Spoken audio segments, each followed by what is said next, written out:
Babak baru bergulir di Korps Adiaksa, memicu tanya yang kian menggema. Kejagung resmi terbitkan sprindik baru untuk kasus Febri, akan tetapi statusnya kini hanya sebagai saksi. Dan kita bahas malam ini pemirsa bersama dengan narasumber istimewa kita, Wakil Ketua KPK periode 2007-2011, Bapak Muhammad Yasin. Assalamualaikum, selamat malam Pak Yasin. Waalaikumsalam, selamat malam Mas Yudi. Terima kasih Pak sudah berkenan di Sido Prime. Kemarin kan sempat dialog beberapa kali Pak ya tentang kasus ini begitu Pak, dan yang ramai dibicarakan termasuk saya juga tanya kepada dari Komisi Kejaksaan adalah soal ini dari polisi ke kejaksaan apakah pelimpahan, apakah pengalihan begitu. Nah, saya luput nih Pak Yasin tentang ketika ini diambil alih dari awal oleh kejaksaan, apakah statusnya berubah jadi saksi lagi atau langsung meneruskan tersangkanya, karena faktanya sekarang saksi Pak ex Jampitsus. Iya. Kita menelusuri itu dari pandangan kita kepada proses hukumnya. Jadi pelimpahan ya, artinya itu penyidikan yang belum selesai di Polri, diserahkan. Tipikor itu diserahkan untuk penyidikan selanjutnya di Kejaksaan Agung. Itu tidak ada acuan hukumnya. Meskipun tak ada larangan sebenarnya Pak ya? Ya, tak ada larangan tapi tidak sesuai dengan KUHP. Tidak sesuai KUHP. Nah, KUHP itu kan mengatur tuh ada tahapannya. Tahap pertama, tahap kedua, dan tahap tiga. Tahap tiganya itu apabila pemeriksaan di tahapan penyidikan itu sudah tuntas, lengkap, statusnya adalah P21, artinya lengkap. Nah, itu baru proses hukumnya di Kejaksaan itu untuk proses selanjutnya yaitu penuntutan, pemberkasan perkara, kemudian ke penuntutan ke pengadilan tipikor. Sidang. Itu seperti itu. Kalau masih dalam tahapan penyidikan kemudian dioper penyidikan lagi di Kejaksaan Agung itu tidak ada aturan hukum yang mengatur itu. Nah, seharusnya masyarakat itu mengharapkan prosesnya itu harus sesuai dengan aturan hukum yang berlaku atau due process of law begitu Mas Yudi, sehingga timbullah itu kepercayaan yang bulat dari masyarakat itu atas proses hukum kasus ini. Kasus ini adalah kasus luar biasa. Kalau saya pribadi itu memandang sebagai an extraordinary crime, yaitu kasus yang luar biasa karena di dalam proses hukumnya tahap penyelidikan dan penyidikan itu ada di kepolisian, ditemukan itu dugaan aliran dana TPPU, gratifikasi dan suap menjadi tindak pidana pencucian uang ini, kemudian bermuara dugaannya adalah di Kejaksaan Agung, yakni adalah Jampitsus yang sudah dinyatakan tersangka oleh kepolisian. Nah, sprindik itu memulai lagi untuk memeriksa kepada Jampitsus itu menjadi statusnya sebagai saksi. Nah, nanti itu memunculkan upaya dari Jampitsus itu untuk melakukan pra-peradilan, sehingga hiruk pikuknya jadi tambah mencuat. Artinya itu tidak mulus dengan baik karena tidak sesuai dengan aturan perundangan yang berlaku proses hukumnya. Ya, tidak due process of law, dan masyarakat mengharapkan itu harus sesuai dengan aturan hukum, sehingga menimbulkan apa yang disebut dengan suatu kepastian hukum, law certainty di Indonesia ini. Jangan atas dasar kesepakatan maka diterbitkan sprindik baru, lah ini yang tidak ada aturannya. Kalau menurut pandangan saya ya, pasti orang akan berbeda pendapat begitu, Bung Yudi. Ada dua ya Pak Yasin. Yang pertama, barusan yang Bapak sampaikan, klaimnya adalah karena ini diserahkan ke kejaksaan maka muncul sprindik baru, maka penetapannya adalah saksi. Tapi kalau pencabutan status tersangka ini kan dilalui melalui pra-peradilan atau juga penerbitan SP3 oleh penyidik begitu Pak ya. Artinya ini kan menyalahi begitu dengan dicabutnya tersangka. Nah, ini mana yang lebih masuk Pak? Kalau pra-peradilan itu merupakan upaya hukum yang sah, yang bisa dilakukan oleh mantan Jampitsus. Karena pasti dia melihat, memandang bahwa prosedurnya itu tidak sesuai dengan aturan hukum. Itu menjadi suatu katakanlah poin yang katakanlah yang mudah bagi tersangka Jampitsus ini, tersangka oleh kepolisian ya, untuk melakukan pra-peradilan atas proses hukum yang yang ditujukan kepada Jampitsus ini, mantan ini. Saya kira ini akan menjadikan suatu permasalahan yang mengundang perhatian masyarakat banyak. Perdebatan hukum akan muncul nanti setelah ini. Ini kan baru disiarkan di jam 15 hari ini. Betul. Tanggal 15 Juli 2026. Nah, ini hari-hari selanjutnya ini bukannya kok mulus. Sedangkan aturan hukum yang sah seandainya KPK itu mengambil alih itu adalah sah menurut hukum. Kalau KPK mengambil alih sah secara hukum malah. Sangat-sangat sah dan sesuai dengan pertimbangan hukum itu sudah betul ya, seperti itu kalau mengambil itu. Kalau terlalu dini kan ini masih menjadi proses. Saya kira menjadi debatable juga karena dalam pasal 10A Undang-Undang 19 tahun 2019 tentang KPK ya, perubahan kedua tentang KPK itu ada beberapa poin syaratnya, misalnya ya yang poin 4 saya ambil itu bahwa penanganan kasus korupsi di dalamnya itu ada unsur korupsi. Pengenangan kasus korupsi di dalamnya ada unsur korupsi. Unsur korupsi. Oke. Walaupun itu ada antar APH gitu loh. Antar APH yang ini penanganan kasus korupsi ini oleh APH yang satu yakni kepolisian. Wah, berarti tidak bisa dibilang terlalu dini dong Pak ya? Kayak bisa langsung masuk ya Pak kalau begitu? Maksud saya pernyataan terlalu dini itu menjadi debatable. Debatable itu masih bisa diperdebatkan karena unsur pasal 10A yang angka yang keempat itu ya, itu adalah bahwa kasus korupsi ini mengandung unsur korupsi. Karena dugaan ada dari predikat crime korupsinya itu adalah pengadaan barang dan jasa nih, di PLTU Batubara kan, PT Asabri dan juga Krakatau. Iya, pembayaran pemenuhan kewajiban oleh anak perusahaan Krakatau ini ada dugaan suap itu dan gratifikasi yang menimbulkan TPPU yang muaranya diduga adalah Jampitsus. Daripada ini timbul katakanlah ini perdebatan hukum yang berpanjang di masyarakat, kalau diambil alih oleh KPK, ya dasarnya dasar hukum dan itu sah, ya ada aturannya, ya tentu didahului dengan koordinasi dan supervisi, ya sementara berakhir dengan pengambil alihan kasus hukum ini. Saya kira itu sudah sesuai dengan aturan hukum pasal 6 dan pasal 10A Undang-Undang nomor 19 tahun 2019 tentang perubahan kedua tentang KPK ya. Sebelum ke KPK-nya Pak Yasin, ketika kasus ini dari kepolisian kemudian dilimpahkan apa bahasanya ya, diserahkan ke kejaksaan Pak ya. Kemudian muncul sprindik baru, statusnya jadi saksi.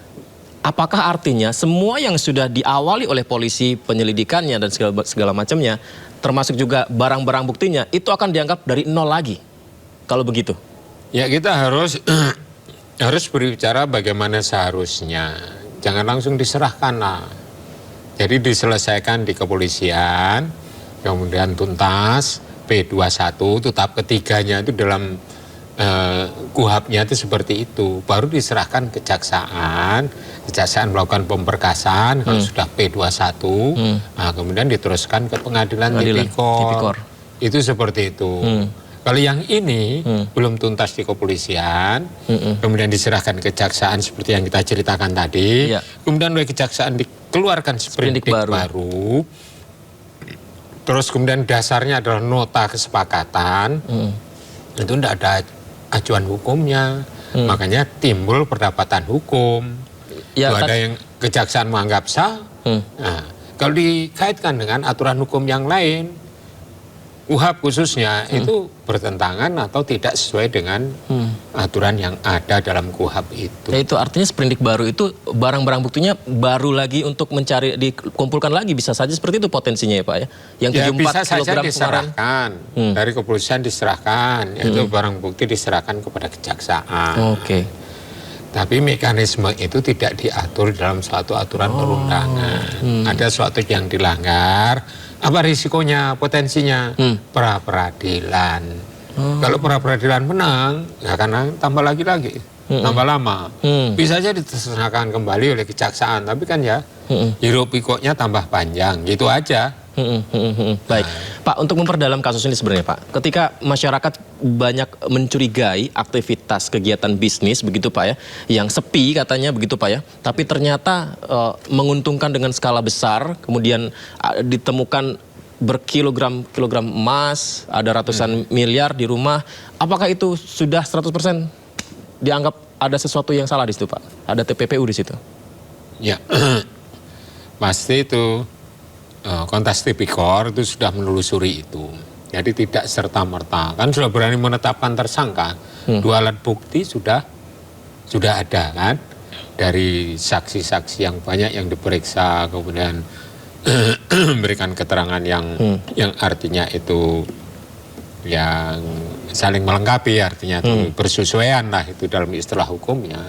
Dan saksi ahli juga dipanggil dan hal yang lain yang memenuhi 2 alat bukti itu kan sudah ditemukan di Kompas Tipikor. Ini tinggal mindah memang.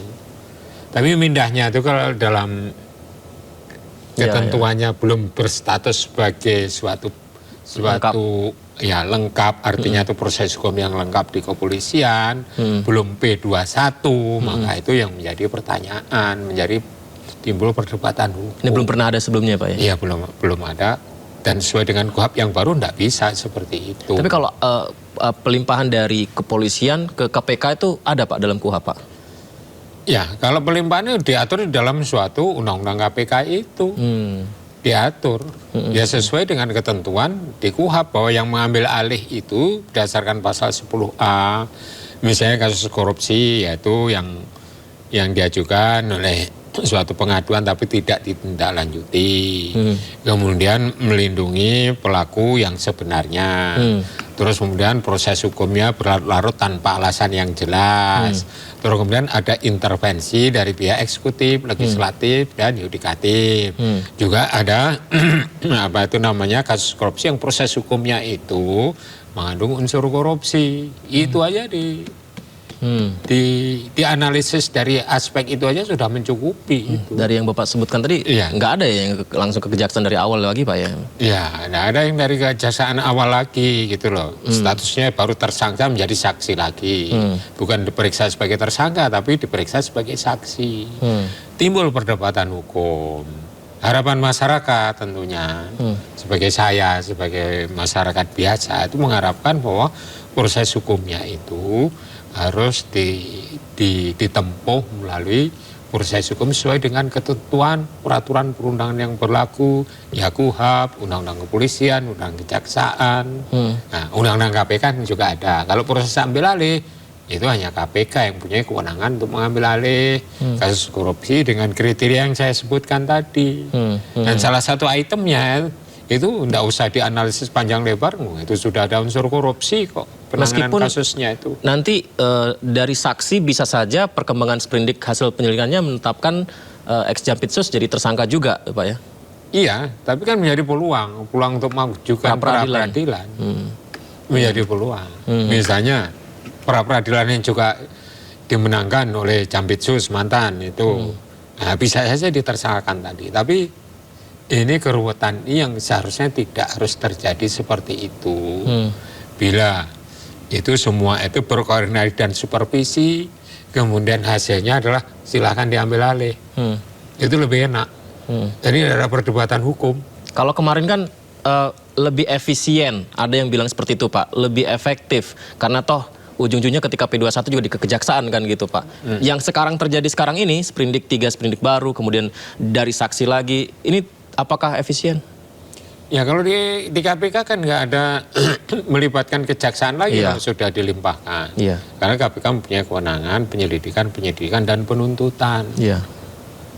Sehingga pemberkasannya juga lebih cepat, tidak harus tinggal melengkapi itu sudah biasa, itu dilengkapi dengan meminta ya barang bukti yang perlu dilengkapi di dalam suatu proses persidangan pun itu bisa dimintakan oleh KPK ke pihak kejaksaan dan atau ke kepolisian.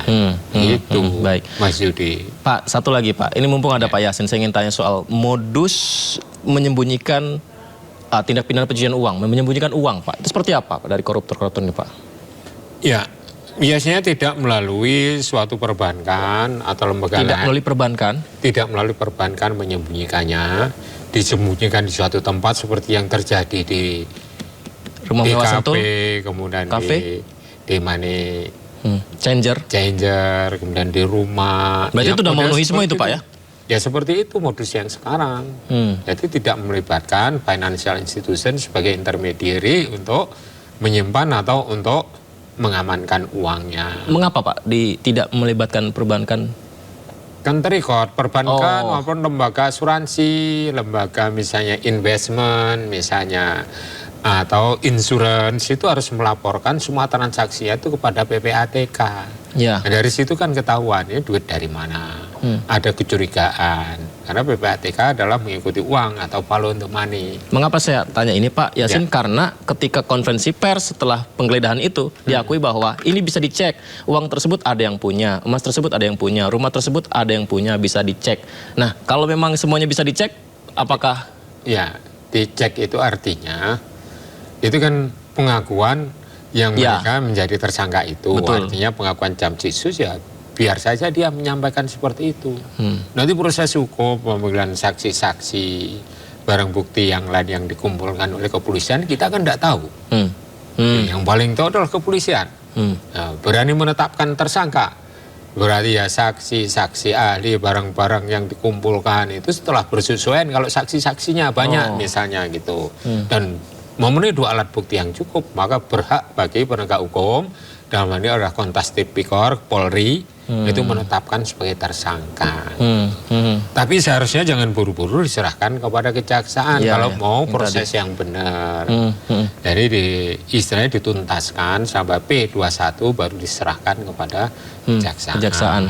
Misalnya penyerahan dikira udah P21, oh ternyata masih kurang, kejaksaan bisa menyarankan untuk melengkapi apa. Serahkan kembali kejaksaan akhirnya P21. Berarti yang proses yang benar. Nah, di dalam proses itu KPK bisa saja melakukan koordinasi dan supervisi atas proses itu. Itu sudah biasa dilakukan.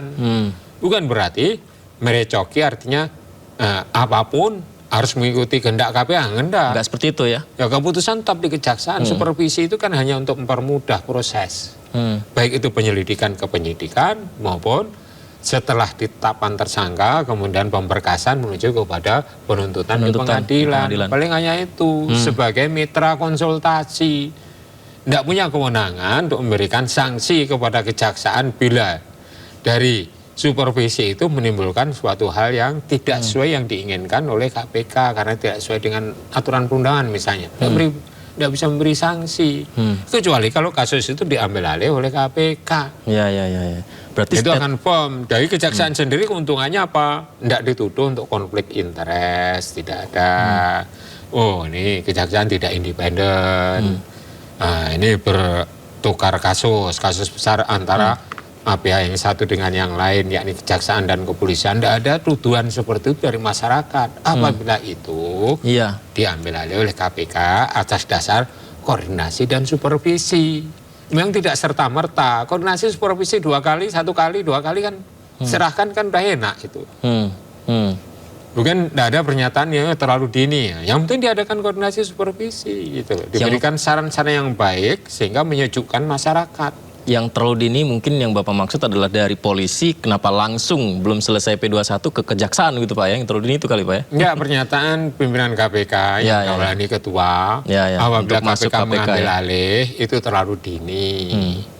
Ya, kalau itu menganggap terlalu dini, sebaiknya KPK segera mengadakan koordinasi dan supervisi, memang tugas dan wewenang KPK itu. Kepada kejaksaan dan kepolisian atas penanganan kasus ini, kemudian didasarkan atas kesepakatan ada apa anda ide-ide untuk mengambil alih itu dari KPK dan ide juga dari kejaksaan ini lebih baik ditangani kasusnya oleh kepolisian, oleh KPK sehingga kami bersih dari tuduhan konflik kepentingan dan tidak independen. Jadi di mata masyarakat menjadi penegakan hukum ini punya kepastian hukum, loh tertentu. Begitu Bung Yudi. Kalau kita lihat faktanya ya Pak ya, ini kan penggeledahan dikait-kaitkan dengan nama ex Jampitsus Febri Adriansyah. Kemudian sekarang ramenya adalah bahwa ex Jampitsus dilimpahkan kasusnya di kejaksaan. Kemudian ada banyak sekali barang bukti yang ditemukan, setengah T bahkan begitu. Nah, salahkah ketika masyarakat begitu menilai konflik kepentingannya sulit diabaikan dari perkembangan terkini ini? Ya, kan masyarakat akan membuka riwayat atau track record dari kejaksaan dalam penanganan kasus Pinangki kemarin. Iya. Itu banyak yang menilai ada konflik kepentingan, kesalahannya seperti itu, hukumannya hanya 4 tahun akhirnya itu kan. Jadi ada semacam ini ada konflik kepentingan karena ada korp adiaksa, kecenderungannya akan meringankan korpnya apabila menghadapi kasus hukum. Itu tidak bisa terlepas dari dugaan masyarakat. Boleh-boleh saja masyarakat tuh mengira seperti itu. Karena banyak yang bilang itu kan asumsi, banyak yang bilang seperti itu. Ya, asumsi itu kalau dibiarkan kan liar menimbulkan distrust bagi masyarakat kepada penegakan hukum. Distrust itu ketidakpercayaan masyarakat dalam penegakan hukum di Indonesia. Itu lebih jelek loh ya. Dan ini yang menonton tidak hanya warga negara Indonesia. Warga asing ini concern juga menonton ini. Karena KPK ini ya, karena Indonesia ini bagian dari komunitas pemberantasan korupsi internasional, meratifikasi UNCAC, United Nations Convention Against Corruption, komunitas-komunitas internasional dalam pemberantasan korupsi. Lalu banyak kejanggalan dalam penanganan korupsi. Itu kan kita malu, gitu loh, di kancah internasional dalam hal penegakan hukum, khususnya adalah pidana khusus korupsi ini. Begitu Bung Yudi, dampaknya itu melebar kemana-mana gitu loh. Kalau kita itu melaksanakannya itu dengan baik, due process of law, ada kepastian hukum, law certainty, maka image negara Indonesia ini dalam penegakan korupsi bagus. Tidak menutup kemungkinan akan merubah persepsi, indeks persepsi korupsi kita. Gitulah. Karena melakukan suatu penanganan hukum dengan baik gitu loh.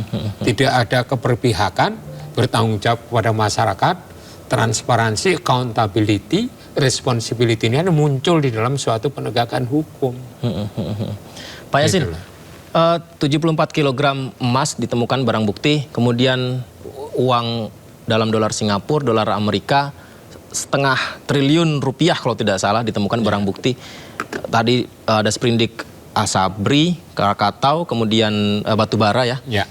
Ini berarti akan kalau diselidiki sebenarnya ini panjang dan bisa melibatkan ataupun nama-nama baru Pak ya. Untuk ini masih dini begitu untuk bisa dilihat kasusnya ya. Ya kasus nomini, kemudian kasus-kasus rekayasa penjualan saham di money market itu nanti akan menjadi terbuka. Dugaan kerugian negaranya kan ada 24 triliun. Kalau ini misalnya yang tersimpan di satu sisi aja $0,5 triliun adalah di Jampitsus misalnya. Nah, misalnya kalau korupsinya itu bisa lebih dari itu kan pasti ada tempat-tempat lain untuk penyimpanan. Nah itu berarti masyarakat kan bisa menduga seperti itu. Walaupun ini memang harus dibuktikan melalui proses hukum itu. Tapi dugaan liar masyarakat ini kita tidak bisa membendung. Masyarakat itu dengan tingkat pengetahuan dan tingkat pengetahuan hukum pendidikan itu berbeda-beda. Jadi kalau sudah disulut dengan suatu misalnya damai tapi tidak sesuai dengan aturan hukum kan tidak bagus. Misalnya saja kalau Pak Presiden ya boleh saja itu ini harus diselesaikan dengan tidak ada misalnya gesekan antar kelembagaan, antar penegak hukum, bisa saja. Tapi kalau penyelesaiannya tidak due process of law, masyarakat yang merasa ditipu gitu loh. Ini ada apa ini? Penegakan hukum kok tidak bisa bersih. Bahkan masyarakat ada yang membandingkan emas barang bukti itu lebih berat daripada emas Monas Pak. Sampai segitunya. Iya, ya sampai segitu kan banding-bandingan. Jadi public distrust ini menjadikan suatu situasi yang tidak baik, tidak nyaman bagi penyelenggaraan pemerintahan ini. Baik. Ya. Baik Pak Yasin, ini mungkin baru jam 3 sore tadi Pak ya. Kita tidak tahu besok perkembangannya seperti apa. Tidak tahu. Izin nanti boleh kita dialog kembali Pak ya. Nanti seperti perkembangannya. Terima kasih banyak Pak Yasin sudah berbagi di Sindo Prime. Sehat selalu Pak.